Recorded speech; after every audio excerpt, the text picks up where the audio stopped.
kalau hamba ini betul-betul patuh kepada Yang Maha Kuasa, apa yang menjadi kebutuhannya nanti akan dijamin pula.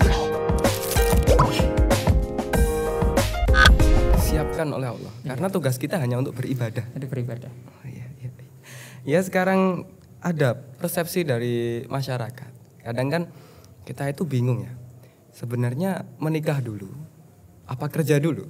Ya kan? Kalau kita menikah dulu berarti kita tawakal tanpa ikhtiar, kan seperti itu. Persepsi orang-orang masyarakat kan seperti itu. Tapi kalau kita kerja dulu baru menikah, nah ini akhirnya match, fair gitu. Jadi kita ikhtiar dulu, kerja dulu, mempersiapkan diri dulu baru menikah. Nah, ini sebenarnya yang benar yang mana ya, Pak? Maksudnya kita kerja dulu baru menikah apa menikah dulu baru kerja? Gimana? Sebelum ke pertanyaan itu kan ada beberapa hal yang harus kita luruskan ya. Iya, Pak. Bahwa tadi kita ini di sini kan hanya untuk beribadah. Iya. Nah, orang itu mau beribadah, rintangannya di sini dikatakan salah satunya adalah kekhawatiran pada urusan rezeki.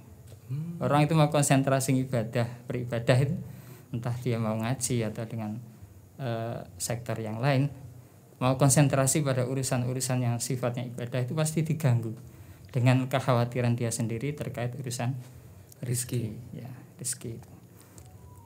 Nah, untuk obatnya agar orang itu tidak khawatir terhadap urusan rezeki adalah dengan menanamkan tawakal. Artinya tawakal itu yang penting saya ini menjalankan apa yang diperintahkan. Nanti urusan apa yang saya butuhkan itu urusan Allah Subhanahu wa Ta'ala. Atau logikanya beginilah biar kita itu agar naik kelas sedikit ke tingkat tawakal ya. Iya, Pak, iya. Misalnya begini, ada pegawai negeri ya, maaf. Itu kan mereka dijamin oleh pemerintah. Iya. Kesejahteraannya. Kesejahteraan jamin. Ya, dengan syarat mereka rajin Bekerja sesuai dengan job kerja masing-masing, kan begitu. Iya. Jadi sekelas itu saja kita bisa menilai bahwa pegawai negeri asalkan dia taat terhadap pemerintah, tunjangan setiap bulan pasti akan datang. Cair. Asalkan dia patuh. Ya patuh. Lah kalau hamba ini betul-betul patuh kepada Yang Maha Kuasa, apa yang menjadi kebutuhannya nanti akan dijamin pula. Masa Allah Ta'ala tidak lebih hebat daripada pemerintah? Nah, iya. Ya.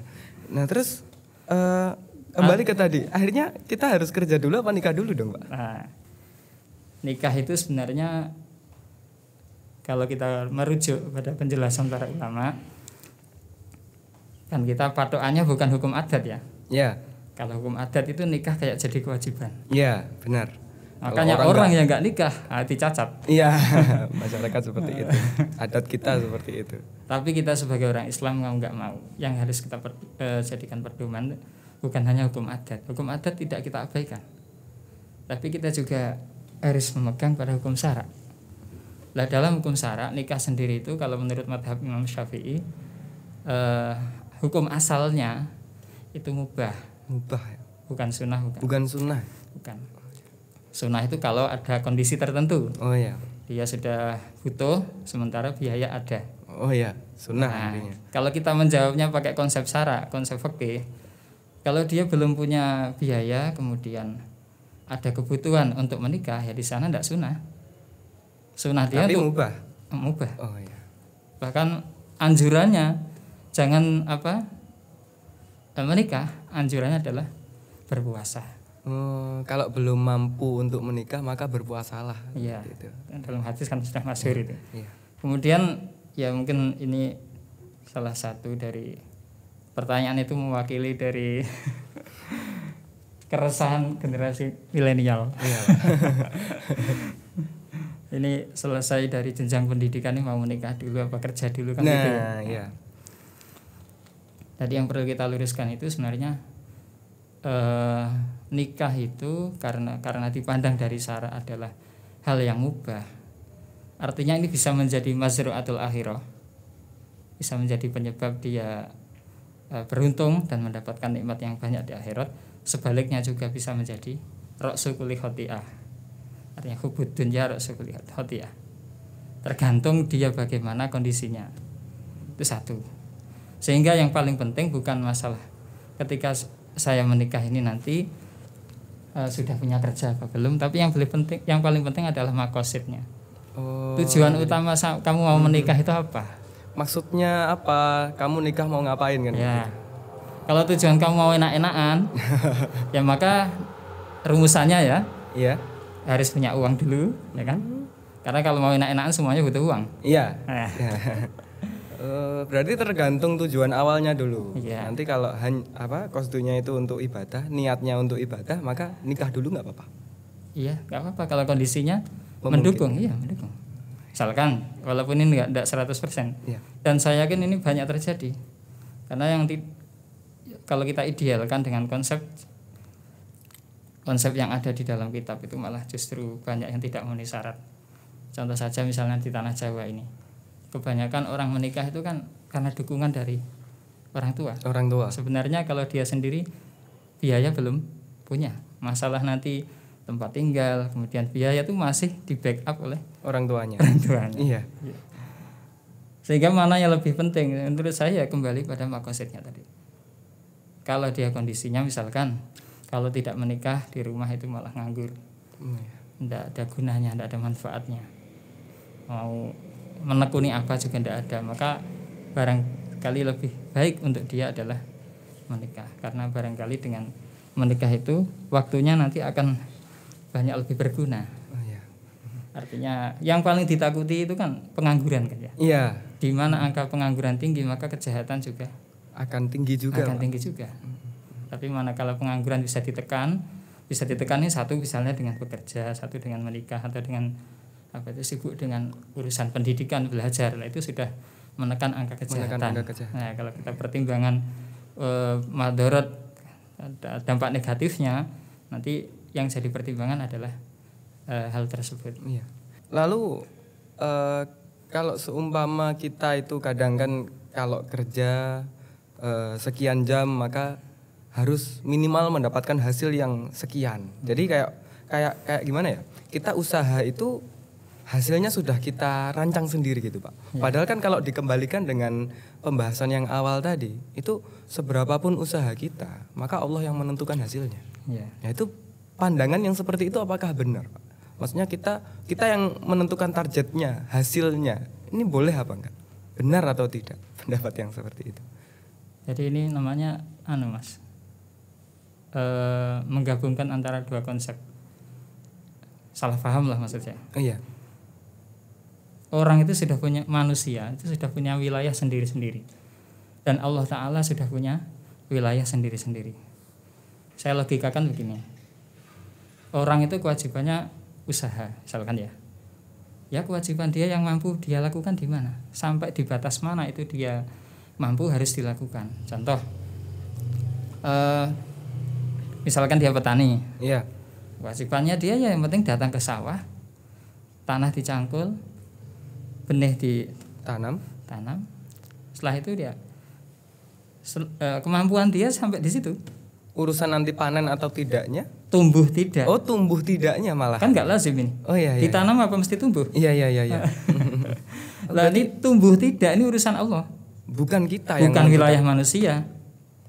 Jadi tumbuh tidak tumbuh saya pasrahkan ini sanes wilayah kula. Ini bukan wilayah saya ya Allah. Ini wilayah jenengan, nggih.